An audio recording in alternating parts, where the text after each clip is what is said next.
Hello students, in the last lecture we were discussing about chemical properties of nitric acid.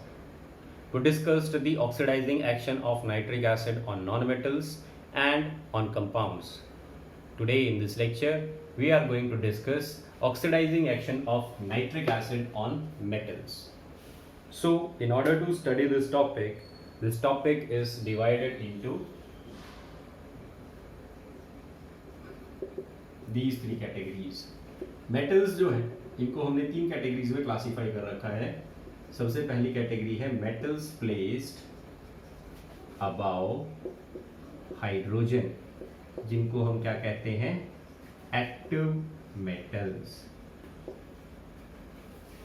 तो active metals जैसे कि sodium, potassium, calcium, magnesium, aluminium, zinc, iron etcetera. Reactivity series में जो भी hydrogen से ऊपर रखा हुआ है वो एक एक्टिव मेटल कहलाता है. सेकेंड कैटेगरी कौन सी है? सेकेंड कैटेगरी है मेटल्स की जो कि हाइड्रोजन से नीचे रखे होते हैं.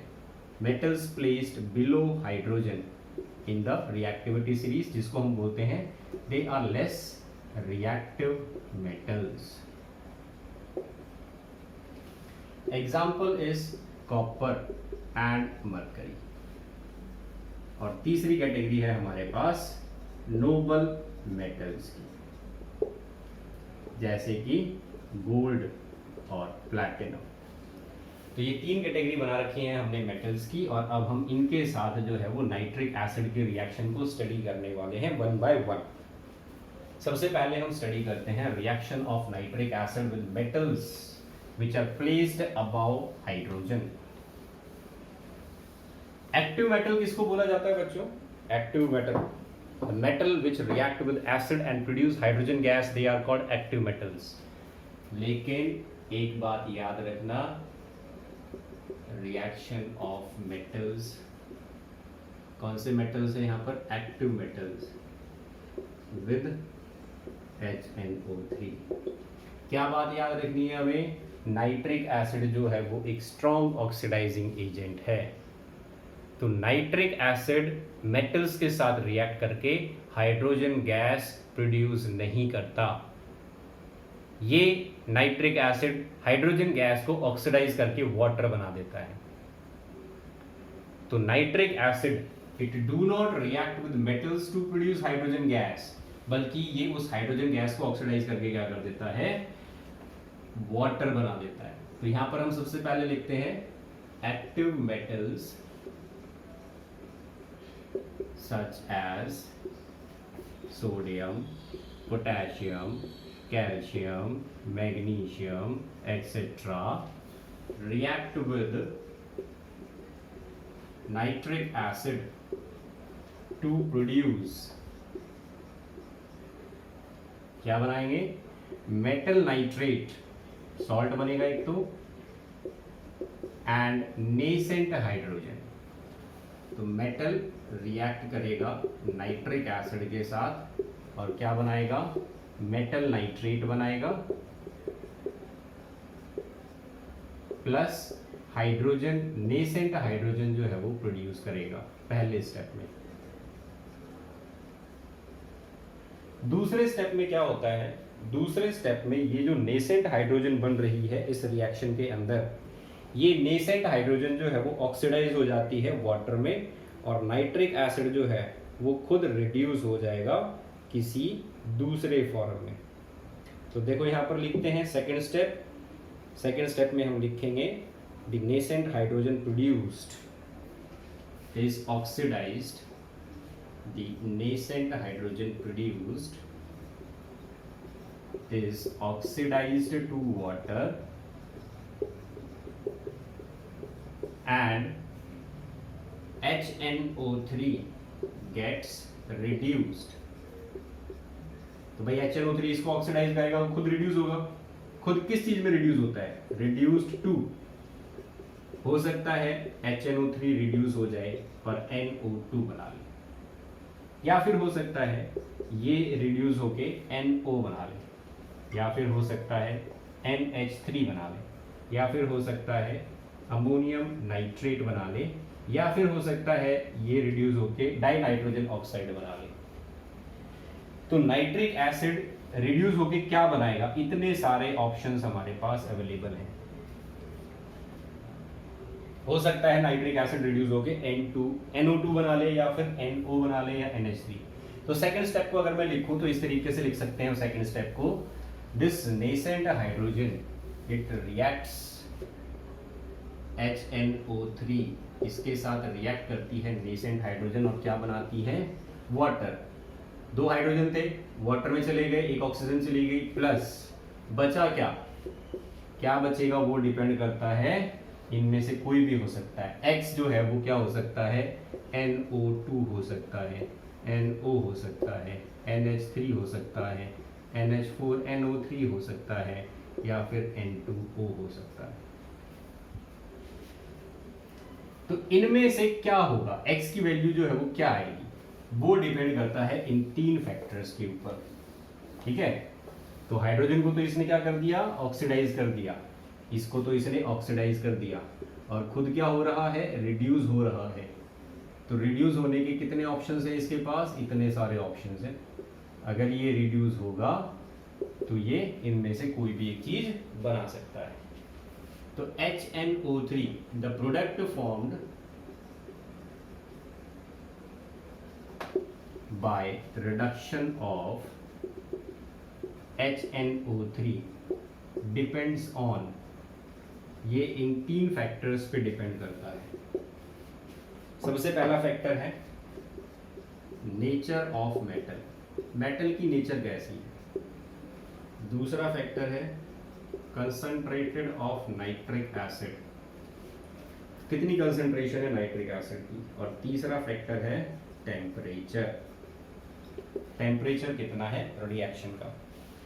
तो इन 3 चीजों पे डिपेंड करती है X की वैल्यू, X क्या होगा। तो देखो यहां पर हम देखते हैं कुछ एग्जाम्पल्स जिसमें हमें इसका इफेक्ट दिखाई देता है। तो हम सबसे पहले जो है वो रिएक्शन डिस्कस कर रहे हैं जो हमें जनरली देखने को नहीं मिलती।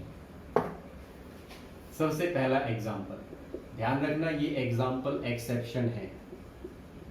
क्यों है एक्सेप्शन, रिएक्शन देखो, reaction of magnesium and manganese with very dilute nitric acid। Very dilute nitric acid का मतलब क्या है, 1 से 2% नाइट्रिक एसिड है। तो अगर तुमने 100 ml सॉल्यूशन बनाई है तो उसमें या तो 1 ml नाइट्रिक एसिड होगा या मैक्सिमम 2 ml नाइट्रिक एसिड होगा, इतना ही डाला है। 98 ml क्या है, वाटर है। ठीक है, तो इतना कम नाइट्रिक एसिड प्रेजेंट है, तो इसको हम क्या कह रहे हैं, वेरी डाइल्यूट नाइट्रिक एसिड।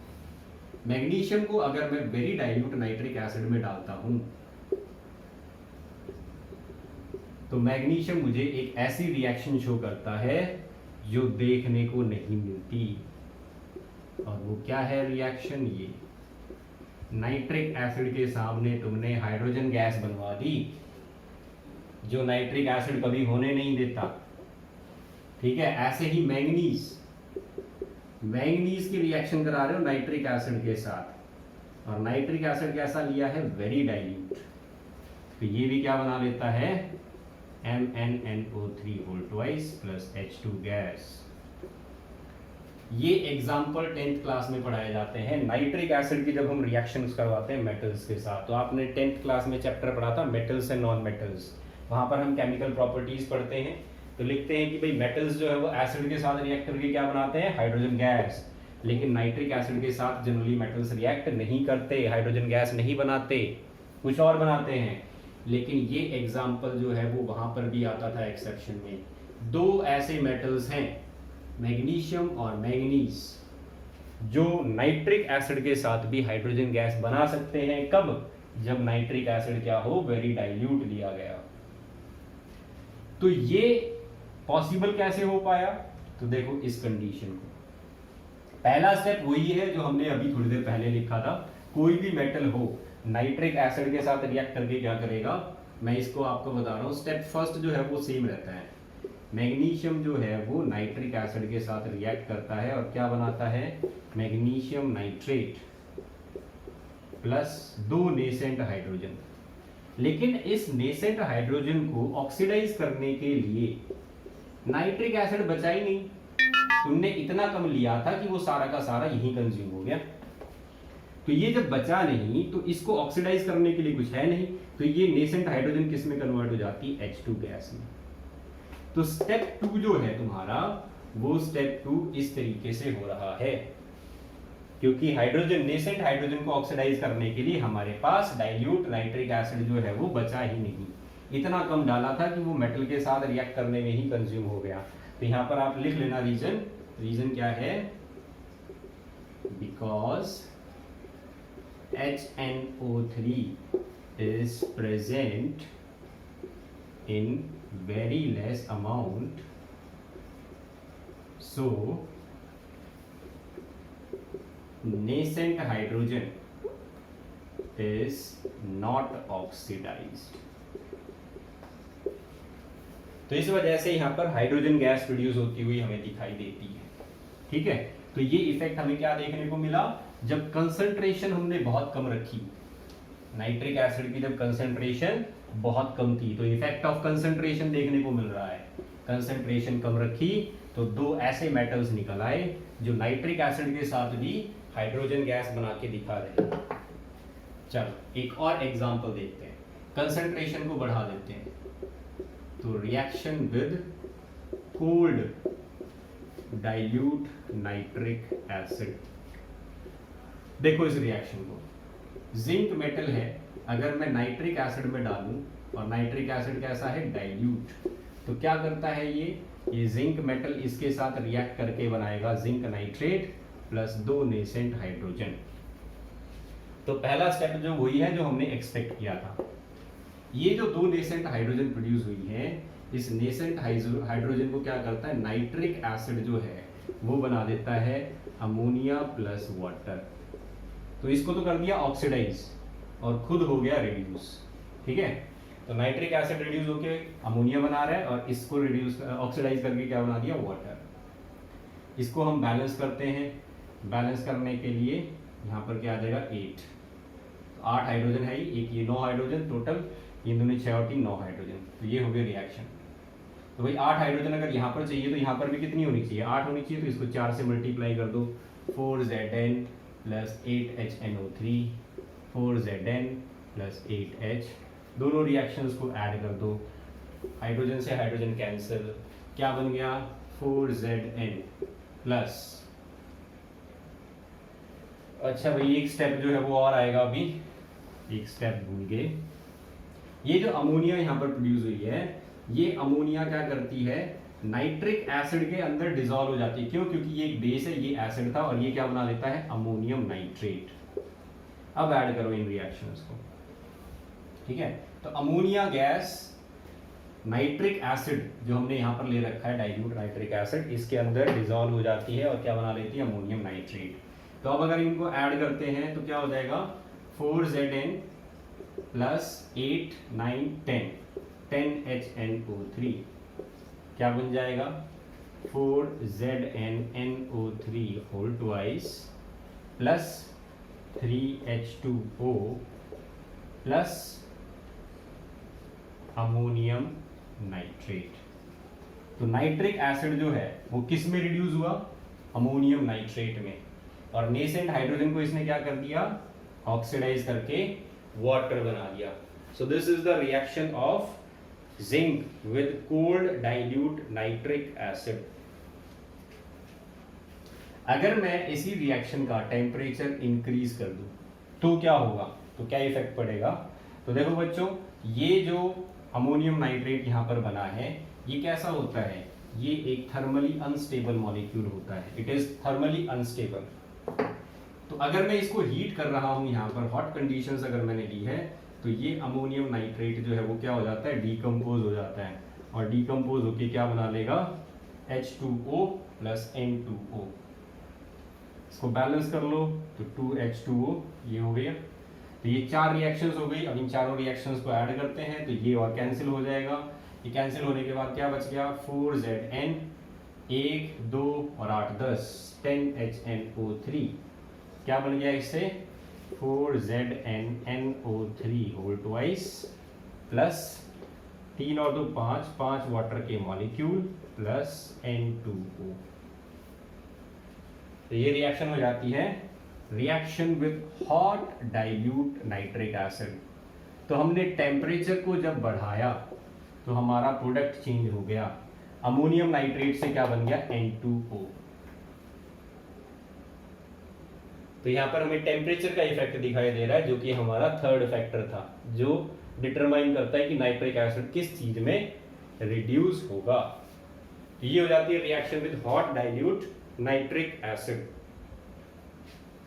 चलो अब हम क्या करते हैं, हम कंसंट्रेशन और बढ़ा देते हैं। तो वेरी डाइल्यूट से डाइल्यूट पे आए थे और डाइल्यूट से अब आ जाते हैं कंसंट्रेटेड पे। ठीक है, तो कंसंट्रेटेड नाइट्रिक एसिड जो है उसके साथ जिंक किस तरीके से रिएक्ट करेगा, how zinc will react with concentrated nitric acid.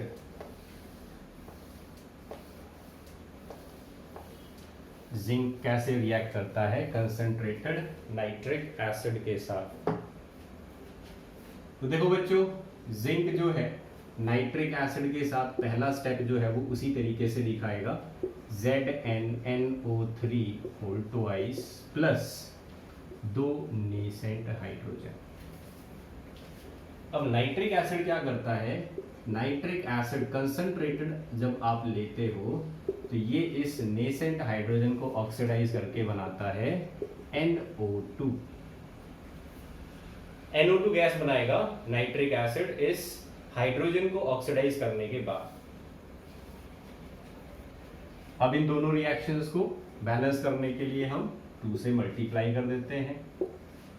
2 से 2 कैंसिल हो गया, क्या बन गया हमारे पास 2 और 2 4 Zn plus 4HNO3 gives us ZnNO3 whole twice plus 2 molecules of H2O plus 2 molecules of NO2। क्या बना, नाइट्रोजन डाइऑक्साइड गैस, किसके साथ, जब कंसंट्रेटेड नाइट्रिक एसिड लिया तब।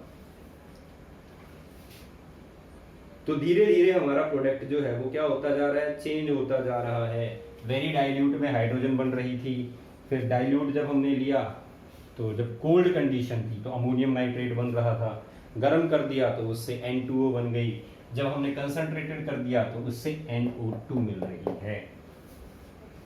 तो ये रिएक्शन हमें देखने को मिल रही है कंसंट्रेशन चेंज करने के साथ साथ। नाइट्रिक एसिड किस चीज में रिड्यूस हो रहा है वो चेंज होती जा रही कंटिन्यूअसली।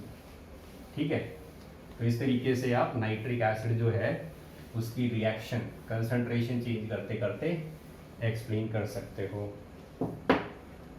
एक पॉइंट नोट कर लेना बच्चों, अगर आयरन, क्रोमियम, निकल या एल्यूमिनियम इज ट्रीटेड विद, इसको अगर आप नाइट्रिक एसिड के साथ ट्रीट करते हो then they form a protective layer of oxide on their surface which stop the reaction after some time। तो नाइट्रिक एसिड का एक्शन कुछ देर बाद में खत्म हो जाता है, क्योंकि ये मेटल्स क्या करते हैं, अपनी सरफेस के ऊपर एक प्रोटेक्टिव लेयर बना लेते हैं। किसकी प्रोटेक्टिव लेयर बना लेते हैं, एक ऑक्साइड की प्रोटेक्टिव लेयर बना लेते हैं। तो इस तरीके से रिएक्शन होती है नाइट्रिक एसिड के साथ। इसको बैलेंस कर लेते हैं।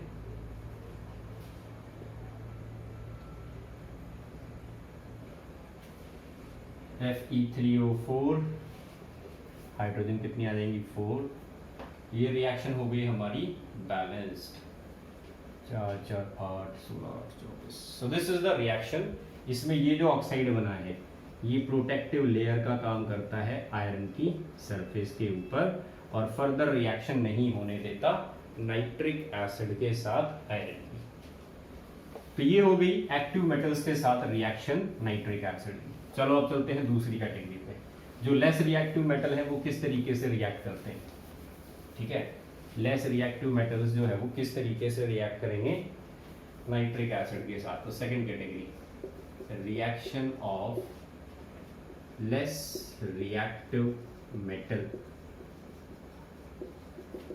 विद, पहले हम करते हैं कंसंट्रेटेड नाइट्रिक एसिड के साथ रिएक्शन लेस रिएक्टिव मेटल की।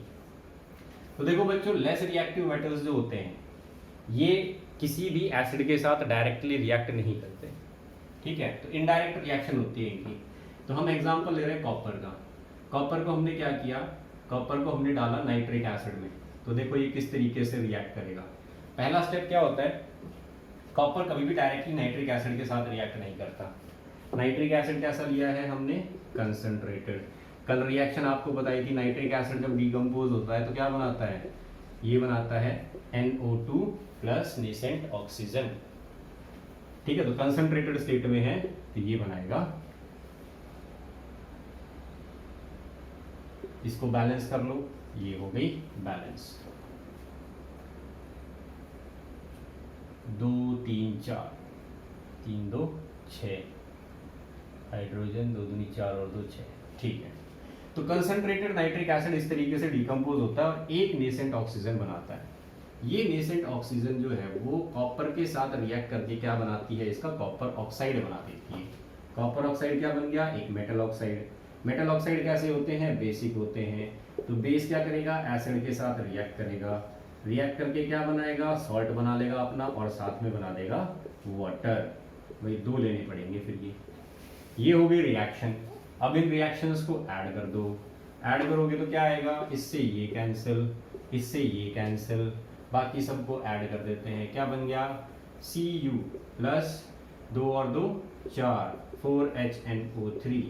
क्या बना रहे हैं, CuNO3 whole twice, copper nitrate plus एक और एक 2 water plus 2NO2, 2 nitrogen dioxide gas के मॉलिक्यूल। ये हो जाती है reaction with concentrated nitric acid के साथ कॉपर की, जो कि एक लेस रिएक्टिव मेटल था। तो नाइट्रिक एसिड जो है वो किस में कन्वर्ट हो रहा है, यहाँ पर किस में रिड्यूस हो गया, it is reduced to NO2। NO2 में रिड्यूस हो गया कॉपर। जब नाइट्रिक एसिड के साथ रिएक्ट करता है तो नाइट्रिक एसिड को रिड्यूस कर देता है NO2। अगर इसी रिएक्शन को मैं कंसंट्रेटेड की बजाय डाइल्यूट नाइट्रिक एसिड के साथ कराऊं तो रिएक्शन कैसे होगी। तो कल आपको बताया था डाइल्यूट नाइट्रिक एसिड जो है ये क्या होता है, ये डिकम्पोज होता है NO2 में और क्या बनाता है, 3 नेसेंट ऑक्सीजन। तो रिएक्शन जो है उसको सिर्फ बैलेंस करने में थोड़ा सा चेंज आ जाएगा और एक NO2 की बजाय क्या आ जाएगी, NO गैस। तो बैलेंस कर लो भाई इस रिएक्शन को दोबारा से लिख के।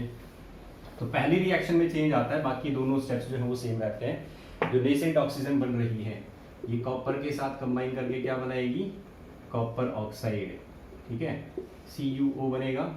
ये CuO नाइट्रिक एसिड के अंदर डिसॉल्व हो जाएगा, क्या बनाएगा, CuNO3 whole twice plus H2O। ये बन जाएगा प्रोडक्ट 6 और 1 7, 6 और 1 7। ठीक है, अब जो है भाई यहाँ पर क्या है, 3 ऑक्सीजन है, यहाँ कितनी है, 1। तो इसको तो बैलेंस करना पड़ेगा, इसको 3 से मल्टीप्लाई कर दिया, ये 3 आ गया। अब ये 3 कॉपर ऑक्साइड हो गए, यहाँ तो 1 है तो इसको भी 3 से मल्टीप्लाई करना पड़ेगा, तो यहाँ पे 3 आ जाएगा, यहाँ पे 6 आ जाएगा, यहाँ पे 3, यहाँ पे 3। अब इनको ऐड कर दो, ऐड करोगे तो इससे ये कैंसिल, इससे ये कैंसिल, क्या बच गया, इन सबको ऐड कर दो तो 3Cu प्लस 6 और 2 8, 8HNO3। क्या बनाएंगे, 3CuNO3 होल ट्वाइस प्लस 3 और 1 4, 4 वाटर प्लस 2 NO। तो नाइट्रिक एसिड जो है वो नाइट्रिक ऑक्साइड में रिड्यूस हो गया और नेसेंट हाइड्रोजन को इसने किस में कन्वर्ट कर दिया, वाटर में। तो ये रिएक्शन हमें देखने को मिलती है डाइल्यूट नाइट्रिक एसिड के साथ। प्रोडक्ट चेंज हो रहा है कंसंट्रेशन चेंज करने से। तो ये हो गई reaction of less reactive metal with nitric acid. चलो अब देखते हैं नोबल मेटल्स जो होते हैं तीसरी कैटेगरी, ये किस तरीके से रिएक्ट करते हैं? तो भाई नोबल मेटल जो है वो किसी भी एसिड के साथ डायरेक्टली रिएक्ट नहीं करता, ठीक है, चाहे वो HCl हो, चाहे वो H2SO4 हो, चाहे वो HNO3 हो। तो इनको अगर तुम्हें किसी एसिड के अंदर डिसॉल्व करना है तो एक्वा रिजिया बनाना पड़ता है। Third category, reaction of noble metals. तो लिख लो इसमें statement, noble metals do not react with any acid. ठीक है, पहला point, noble metals dissolve in aqua regia. और एक्वा रिजिया क्या होता है? It is a mixture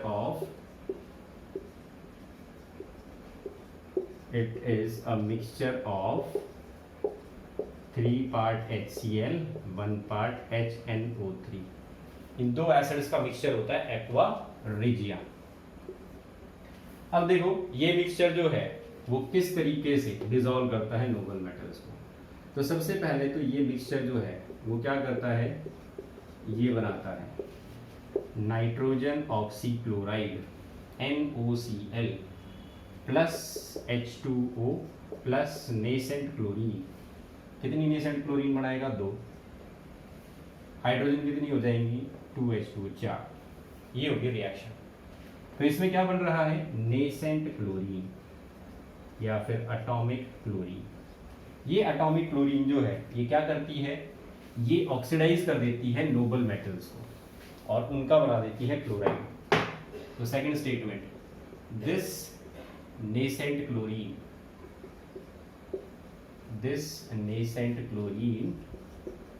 oxidise the noble metals. कैसे? गोल्ड जो है उसको ऑक्सीडाइज कर देगी और AuCl3 बना देगी। तो गोल्ड की ऑक्सीडेशन स्टेट 0 थी, यहाँ पर क्या आ गई? +3। तो गोल्ड का क्या हो गया? ऑक्सीडेशन। ऐसे ही प्लेटिनम जो है उसका क्या बना देगी? PtCl4। दोनों के सॉल्ट बना दिए, दोनों को ऑक्सीडाइज कर दिया। तो इस तरीके से नेसेंट क्लोरीन जो है वो दोनों नोबल मेटल्स को क्या करती है? ऑक्सीडाइज कर देती है। फिर क्या होगा? फिर आता है अगला step, this compound it dissolves in excess of HCl। This compound of noble metals dissolve in, ये आपने 3 पार्ट लिया था ना HCl, तो मतलब HCl जो है वो एक्सेस में है, तो ये AuCl3 जो है ये इस HCl में डिसॉल्व होके क्या बना लेगा? HAuCl4 कॉम्प्लेक्स बना लेगा एक गोल्ड का। ये कॉम्प्लेक्स कैसा होता है? ये कॉम्प्लेक्स होता है सॉल्यूबल, इसको बोलते हैं ऑरोक्लोरिक एसिड, और ये होता है सॉल्यूबल इन HCl। तो इस तरीके से गोल्ड जो है वो डिसॉल्व हो जाता है एक्वा रिजिया के अंदर। अगर PtCl4 इसको भी हम इसी तरीके से डिसॉल्व करके दिखाएं तो ये क्या बनाएगा? H2PtCl6। ये भी क्या है? सॉल्यूबल। तो ये दोनों डिसॉल्व हो जाते हैं इस तरीके से due to the oxidising action of nascent chlorine produced in this aqua regia. तो ये हो गया oxidising action of nitric acid on metals complete. चलिए अब चलते हैं next chemical property. Next chemical property है reaction of nitric acid with organic compounds. Organic compounds के साथ किस तरीके से रिएक्ट करते हैं? Reactions of HNO3 with organic compounds. देखो बच्चों, ऑर्गेनिक केमिस्ट्री के 3 चैप्टर्स हम कवर कर चुके हैं। उसके अंदर हमने पढ़ा था अगर हमारे पास बेंजीन है और बेंजीन की रिएक्शन हम कराते हैं concentrated nitric acid in the presence of sulphuric acid, क्या बनता है? प्रोडक्ट बनता है नाइट्रोबेंजीन। ठीक है, तो नाइट्रेशन हो जाता है बेंजीन का। This is electrophilic substitution reaction, जिसके अंदर बेंजीन जो है इसके ऊपर से एक H+ डिस्प्लेस हो जाएगा और उसकी जगह NO2 आके लग जाएगा और साथ में क्या निकल जाएगा, वाटर। ऐसे ही एक और रिएक्शन हमने पढ़ी थी, अगर CH3 टॉल्यूइन लिया हमने, तो टॉल्यूइन जो है उसका अगर मैं नाइट्रेशन करवाऊं इसी तरीके से using concentrated nitric acid in the presence of sulphuric acid, तो क्या बनेगा, तो बनेगा ट्राइनाइट्रोटॉल्यूइन। 3 NO2 ग्रुप लगा दो इस तरीके से, तो this is trinitrotoluene, in short TNT बोलते हैं इसको, ट्राइनाइट्रोटॉल्यूइन, ये बनेगा प्रोडक्ट। इसी तरीके से अगर मैं फिनॉल इसको लेता हूं और concentrated HNO3 in the presence of H2SO4, इसको अगर हम रिएक्ट करवाते हैं तो क्या बन जाएगा, तो ये बन जाएगा picric acid. This is called picric acid. तो ये रिएक्शंस हम ऑर्गेनिक केमिस्ट्री में डिस्कस कर चुके हैं ऑलरेडी। ये सभी कंपाउंड्स जो हैं इसमें नाइट्रेशन हमें देखने को मिलती है जब हम नाइट्रिक एसिड और सल्फ्यूरिक एसिड का मिक्सचर यूज करते हैं किसी ऑर्गेनिक कंपाउंड के साथ। तो ये सभी क्या हैं, ये सभी ऑर्गेनिक कंपाउंड्स हैं, ठीक है, दीज आर ऑर्गेनिक कंपाउंड्स। तो यहाँ पर केमिकल प्रॉपर्टीज जो है वो कंप्लीट हो जाती हैं नाइट्रिक एसिड की। अब हम बात करते हैं यूजेस ऑफ नाइट्रिक एसिड।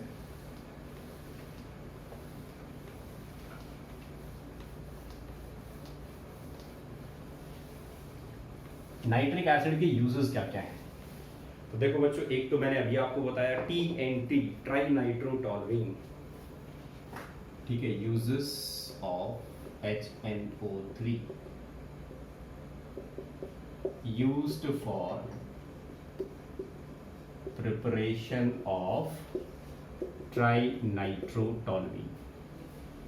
ट्राइनाइट्रोटॉल्यूइन को यूज किया जाता है as an explosive which is used as explosive, ठीक है, पहला use. Second, used for preparation of organic dyes। Organic dyes जो है उनके प्रिपरेशन में यूज किया जाता है नाइट्रिक एसिड को। तीसरा यूज आ जाता है नाइट्रिक एसिड का, इसको यूज करते हैं हम as a laboratory reagent, laboratory reagent की तरह यूज करते हैं नाइट्रिक एसिड को। चौथा यूज क्या है नाइट्रिक एसिड का, तो देखो बच्चों यहाँ पर nitric acid is used for preparation of artificial fibre, ठीक है, आर्टिफिशियल फाइबर मतलब थ्रेड वगैरह, फैब्रिक वगैरह बनाने के लिए जो है वो यूज करते हैं हम नाइट्रिक एसिड का। नेक्स्ट अभी देखा था हमने गोल्ड को प्लैटिनम को डिसॉल्व कर लेता है, तो इसको हम यूज कर सकते हैं, used for purification of gold and platinum, इन दोनों के प्यूरिफिकेशन के लिए यूज किया जा सकता है नाइट्रिक एसिड का। तो ये हो गए यूजेस ऑफ HNO3।